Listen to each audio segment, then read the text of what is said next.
మరో breaking news చూస్తున్నాం. శ్రీవారి ఆలయంలో రేపు మహాశాంతి యాగం చేపట్టనుంది టీటీడీ.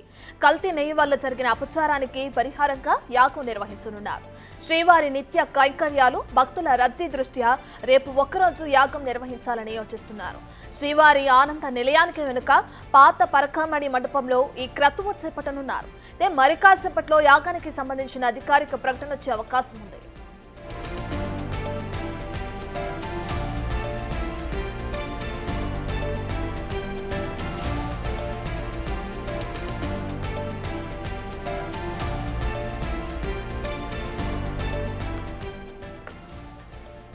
శ్రీవారి ఆలయంలో రేపు మహాశాంతి యాగం చేపట్టనుంది టీటీడీ. కల్తీ నెయ్యి వల్ల జరిగిన అపచారానికి పరిహారంగా యాగం నిర్వహించనున్నారు. శ్రీవారి నిత్య కైంకర్యాలు, భక్తుల రద్దీ దృష్ట్యా రేపు ఒక్కరోజు యాగం నిర్వహించాలని యోచిస్తున్నారు. శ్రీవారి ఆనంద నిలయానికి వెనుక పాత పరకామణి మండపంలో ఈ క్రతువు చేపట్టనున్నారు. మరి కాసేపట్లో యాగానికి సంబంధించిన అధికారిక ప్రకటన వచ్చే అవకాశం ఉంది.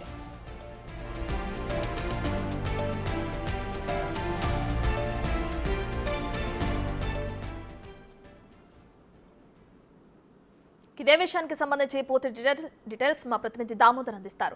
రైట్ దామోదర్, ఇప్పటికే చూసుకుంటే కల్తీ నెయ్యి వాడారు లడ్డు ప్రసాదంలో, దానికి సంబంధించి అదే అపచారానికి పరిహారంగా యాగం నిర్వహించనున్నారు కదా రేపు శ్రీవారి ఆలయంలో. దానికి సంబంధించిన పూర్తి డీటెయిల్స్ ఏంటి? అయితే అధికారిక ప్రకటన రాలేదు కదా, ఏ సమయానికి వచ్చే అవకాశం కనిపిస్తుంది?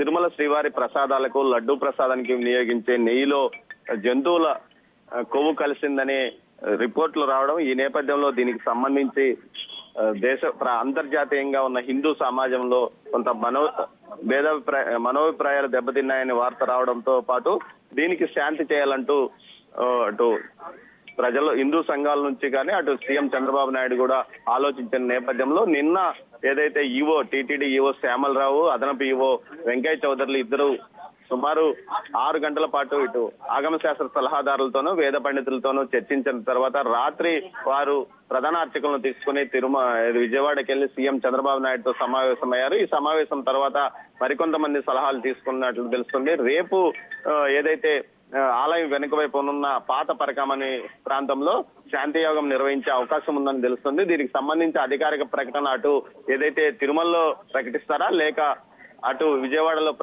సీఎం ద్వారా ప్రకటింపజేస్తారా అన్నది తేలాల్సింది. ఇప్పటికీ ఈవోను, అదనపు ఈవోలతో పాటు మిగతా ముఖ్య అధికారులు విజయవాడలో ఉన్న పరిస్థితి. దీనికి సంబంధించి వారు అక్కడ సీఎంతో పూర్తి స్థాయిలో మాట్లాడి రేపు శాంతియాగం ఏ ప్రాంతంలో ఎన్ని గంటలకు ప్రారంభిస్తారు, ఎన్ని గంటలకు ముగుస్తుంది, సంప్రోక్షణ ఏ విధంగా కొనసాగుతుంది అన్న విషయం మీద వారు చర్చించే అవకాశం ఉంది. మొత్తం మీద అయితే తిరుమల శ్రీవారి లడ్డు ప్రసాదంలోనికి ఉపయోగించే నెయ్యిలో కల్తీ జరిగిందని, దీనికి సంబంధించి సుమారు 16 టన్నుల నెయ్యి ఏదైతే తమిళనాడుకి చెందిన ఏఆర్ డైరీ పంపించింది. అందులో 4 ట్యాంకర్లలో కల్తీని పసిగట్టి వెంటనే తిరిగి పంపించారు. ఈ నేపథ్యంలో దీనికి సంబంధించి ఏదైతే శాంతి అపచారం జరిగిందంటూ పెద్ద ఎత్తున హిందూ సంఘాలతో పాటు ఇటు బ్రాహ్మణ సంఘాలు, అదేవిధంగా అందరూ దీనిపైన ఆగ్రహం, ఆవేశం వ్యక్తం చేస్తున్న పరిస్థితి. దీనికి సంబంధించి గత పాలకులు చేసిన నిర్వాహకంగా సీఎం తెలియజేశారు. దీనికి సంబంధించి శాంతి యోగం ఎలాంటి మనోభిప్రాయాలు దెబ్బతినకుండా అన్ని రకాల చర్యలు తీసుకుంటామని ఆయన తెలిపారు. ముందుగా వేద పండితులతో మాట్లాడాడు. ఆ తర్వాత ఈవోతో పాటు ముఖ్యాధికారులు కూడా ఓవైపు చర్చిస్తూనే సీఎంతో పలుమార్లు చర్చించారు. దీని ఫలితంగానే రేపు శాంతియాగం నిర్వహించే అవకాశం ఉందని తెలుస్తుంది. అధికారికంగా అయితే ప్రకటన వెలువచ్చలేదు. ముందుగా పోర్టును కూడా శుభ్రపరుస్తారా, అదేవిధంగా పోర్టును ఏ విధంగా శుభ్రపరిచారు, ఇప్పటికే పవిత్రోత్సవాలతో సంప్రోషణలు వివిధ కార్యక్రమాలు నిర్వహించిన నేపథ్యంలో రేపు శాంతియోగం తర్వాత పూర్తిగా ఏదైతే సంప్రోషణ కార్యక్రమం ముగుస్తుందా అన్న విషయం మీదనే ఇంకా అధికారులు ఒక స్పష్టమైన ప్రకటన చేసే అవకాశం ఉంది ప్రస్తుతం. రైట్ దామోదర్, అయితే ఈ మహాశాంతి యాగానికి సంబంధించి అటు టీటీడీ చేపట్టింది కదా, ఈ యాగంలో ఎవరెవరు పాల్గొనే అవకాశం కనిపిస్తుంది?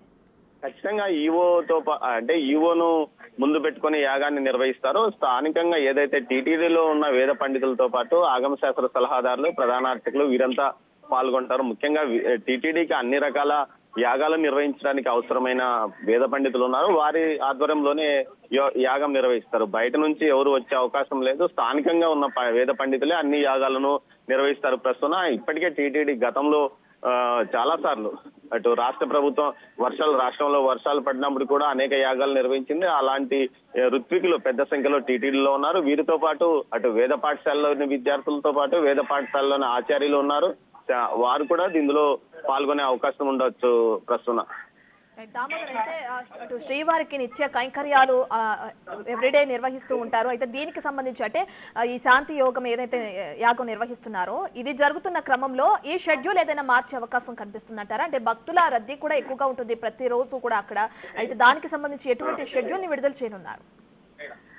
ప్రస్తుతం మనం చూస్తే పరకామని పాత పరకామని అంటే ఆలయం వెనక వైపున ఉంటుంది. దీనివల్ల భక్తుల రాకపోకలకు కానీ కైంకర్యాల రోజువారి కైంకర్యాల నిర్వహణకు కానీ ఎలాంటి ఇబ్బంది ఉండదు. స్వామివారి పూజలు యథావిధిగా కొనసాగుతాయి. ఆయా దర్శనాలు యథావిధిగా కొనసాగే అవకాశం ఉంది. కేవలం అటు మనం ఇంతకు ముందు పరకామని ఆలయం వెనక వైపు ఉన్న పరకామనిలోనే శాంతి హోమం నిర్వహిస్తారు. కేవలం పూర్ణాహుతి సమయం కానీ ఇతర సమయాల్లో కేవలం 1 గంట పాటు దర్శనాన్ని ఆపివేసే అవకాశం ఉందని భావించవచ్చు. అయితే మొత్తం మీద అంటే శ్రీవారి దర్శనం కానీ ఆయన పూజ ఏదైతే కైంకర్యాలు కానీ ఎక్కడ ఆగే అవకాశం లేదు ప్రస్తుతం.